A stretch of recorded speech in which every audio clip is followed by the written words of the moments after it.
10 essential gardening jobs for May for gardening beginners. And the first job I'm going to talk to you about are those time-sensitive pruning cuts that you need to make on some of your spring flowering shrubs to make sure you get a good display next year.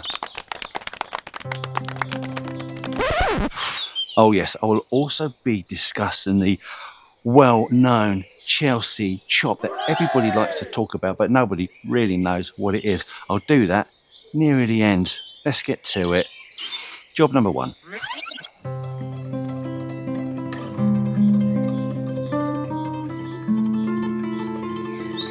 So, I'm talking about those spring flowering shrubs that flower on wood that was produced last year, which means that it flowers on old growth.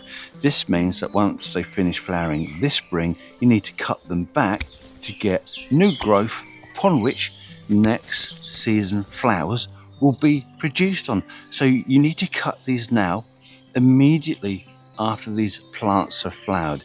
If you cut them at the end of the year or in the early spring, you're going to be removing all that old wood, so you won't get any flowers on it.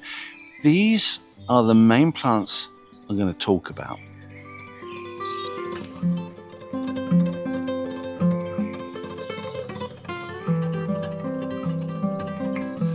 The first one is going to be the absolutely wonderful Chinomalies, which is your Japanese quince. Really gorgeous blooms. You would cut these back now to get fresh growth upon which next year's blooms will occur. Just be aware that with this plant, they do produce these really lovely ornamental fruits. So if you want to keep those for the autumn to give you something to look at, you can't then cut them back now, because if you've removed the flowering wood, you're not going to get the fruit on it. So you have a choice. You can leave the wood in place, have a bigger plant, have the fruiting on it, and then get the flowers on the new growth, which won't be an awful lot of new growth, or cut them back now. Immediately after flowering, you'll get a big flush of new growth, and next year loads of flowers on all that new growth. The choice is yours.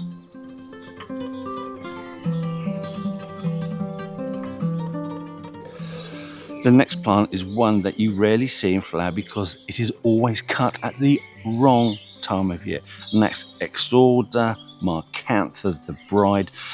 It's a messy plant, but when that thing comes into flower, it is one of the most beautiful plants that you can have come the spring. Like I say, rarely seen. So if you have one and it's never flowered, it's because you keep cutting it at the wrong time.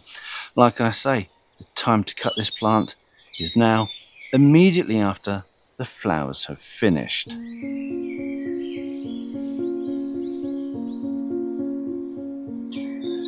It's going to be the same story for your ornamental currants, your ribes. Again, should be finished flowering now. Tend to cut these back really hard. You either take them back to an existing framework that you can see by the old cuts, or just remove 2/3 of the branch work. Just cut it down by 2/3. Do exactly the same thing for your Forsythia.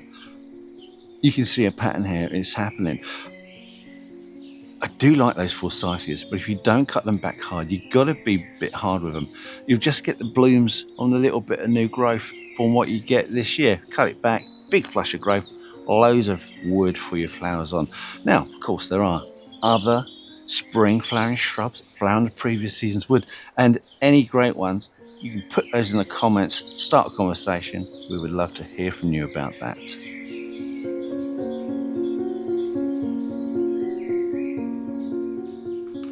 Here on the south coast of England, the threats of late frost have passed, temperatures are warming up, and the overnight temperatures are holding steady, which means the soil is warming up. This is important because it means that now you can plant out your bare root tubers, such as your dahlias, such as your cannas, and get them in the ground because they will start to grow. If you left it earlier, if you did this earlier, the ground will be too cold and these plants can sulk in the ground and not really do much. If you leave it too late, you've had these tubers hanging around for a while, they'll start to dry out and lose condition, which means you'll get a poor start. So It's that fine time where the tubers should still be in good condition, but the soil is warm enough for them to start growing. So timing is key. May is the perfect month for that.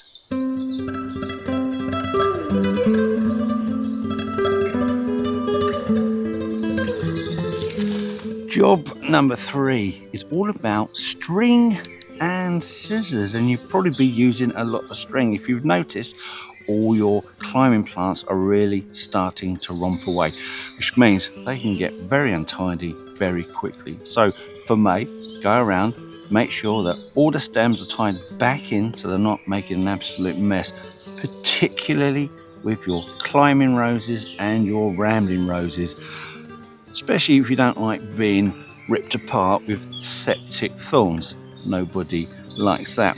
Be aware that with your climbing roses, not your rambling roses, you need to try and create a horizontal framework so that the new growth that comes off it will produce your flowers.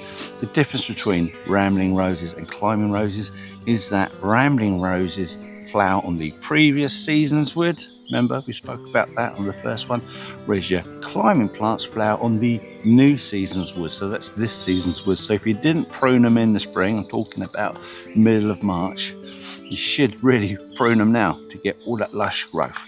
So there you go. Get tying. Be careful of your fingers with those roses. They are spiteful.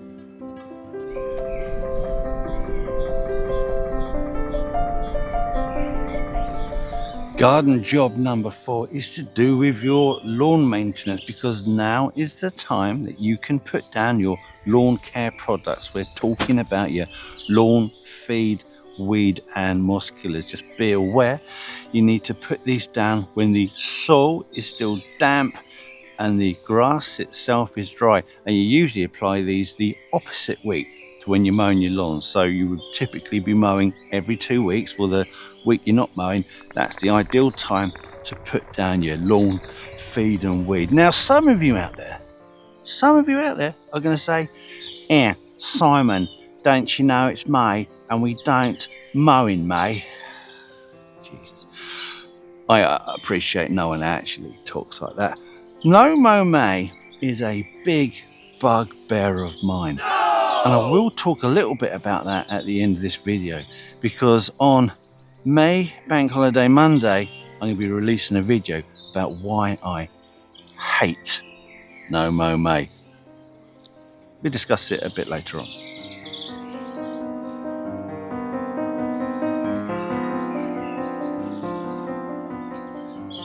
This next job is one I actually pinched off of Monty Don's. I'm holding the camera with the other hand. May job list, so you know it's going to be a little bit posh. He says in May you need to make sure you bring out your citrus plants, because everybody has those. Yeah, I also have those. You would have overwintered them probably in your greenhouse or your orangery. They don't call them lemonries for some reason, but orangeries, all for citrus. Bring them out, tidy them up. They will be looking scrappy, and then we'll start to harden them off before bringing them outside. We'll be discussing hardening off in a minute, because I need to go a bit more in depth. Just remember the term, hardening off. So citrus plants, if you've got them and they're still alive and you've protected them well, May, bring them out. We'll get them going. With luck, we'll get them into flower, which means we should get some fruit off them this year. I do love freshly picked flipping citrus. What the hell is that? What's that?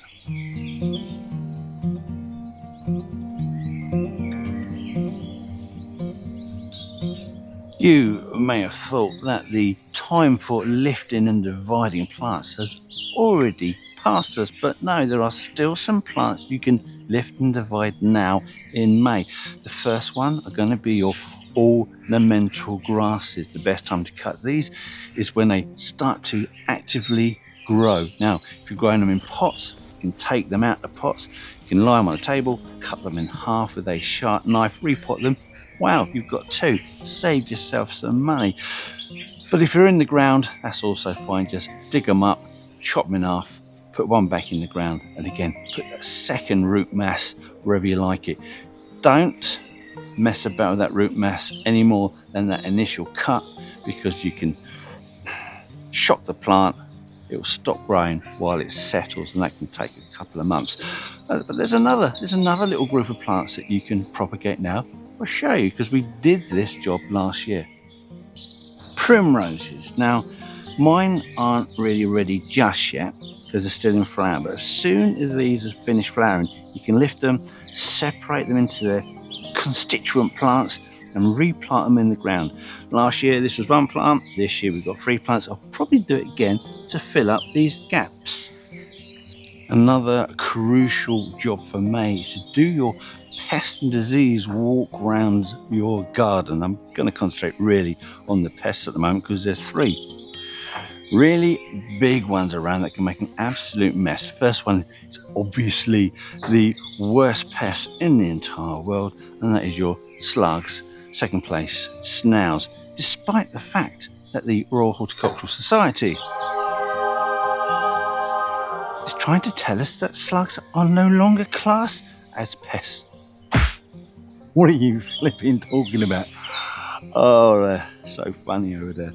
Second big problem is going to be a box caterpillar moth. And I'll tell you what, at the end of this video, I'll put a little screen up. It'll either be there or there, and you can click onto my ways to control that insidious pest. Absolutely difficult to see, but once you've got your eye in, quite easy to find.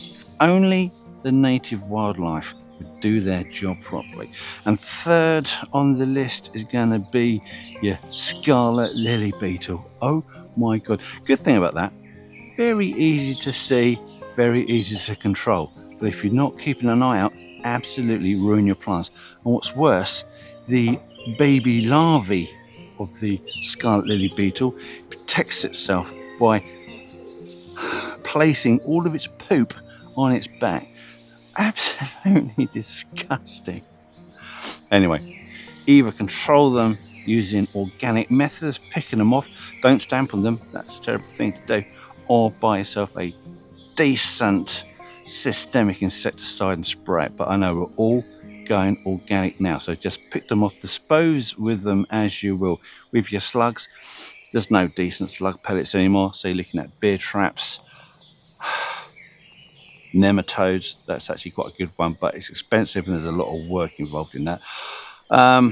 Or just go around at night with a pair of gloves and a torch, picking them off as you find them. And like I say, oh, you little monkey, dispose of them as your conscience will allow. Job number 9 is to make sure you harden off any tender plants you have before placing them outside in their final position in full sun. All of these plants will usually be bedding or baby vegetable plants. When you purchase these at your garden centre or supermarket, you'll find these will be kept under protection, which means they'll have like a glass canopy above them, and that means the leaves are going to be really, really soft, the same as your skin would be if you've been kept indoors all the time. Now, if you put them straight outside, those leaves will easily scorch within a couple of days. Can be so bad you've actually killed off your plants. We've all done it. I haven't done it, but many people have done it, and it's a terrible shame because it cost you quite a lot of money. So hardening off, it's a process, takes between about 7 to 10 days. Place your plants outside, but you start them off in full shade. Keep them in full shade, then every day that passes you give them a little bit more light for a little bit longer time. You start off with weak light, as you would have in the early morning or in the late evening, and then day by day give them a bit stronger light, bit more stronger light, and after 7 to 10 days they should be absolutely perfect, fully hardened off, ready to be placed outside in their final position. If you don't do it, you're just damaging or killing your plants.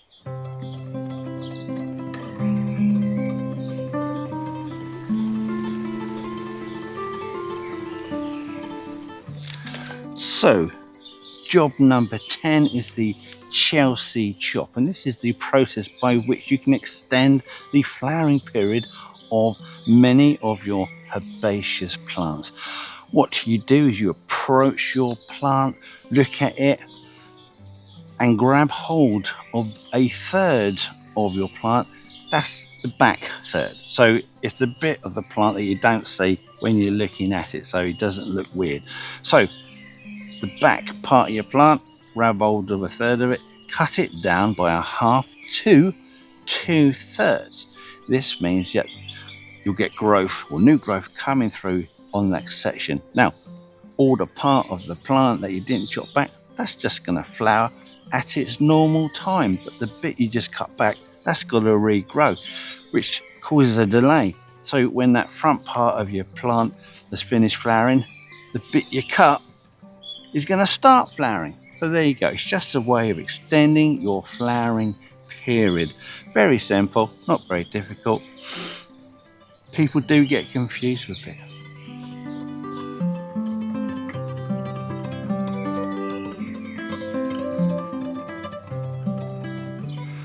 Oh, and what I'll do is I'll put a list of plants that are suitable for using the Chelsea chop-on in the description for you to have a look at. It's things like sedum, it's things like Lysimachia, but there's plenty of others. Just keep to the list. You start cutting everything like that, you'll probably cause a few problems. So that is 10 essential gardening jobs for May, for gardening beginners. Of course, there's loads of other jobs out there that are time sensitive for May, and if you want to put those in the comments, be my guest. We would genuinely love to hear from you. No Mow May, I mentioned that earlier. I've got a big bugbear about No Mow May. I don't agree with it, and there are a number of reasons why I don't agree with it. The main one, well, I don't want to discuss it too much now, because I've just made a video all about No Mow May that's coming out in the next few days. Bank Holiday Monday, so it's a little extra one. I will be ranting quite heavily on it. No swearing, mind you, just getting a little bit uncomfortable in myself because it just winds me up so much. Anyway, check that one out. I quite enjoyed making that one because it's funny. And hopefully we'll see you in the next video.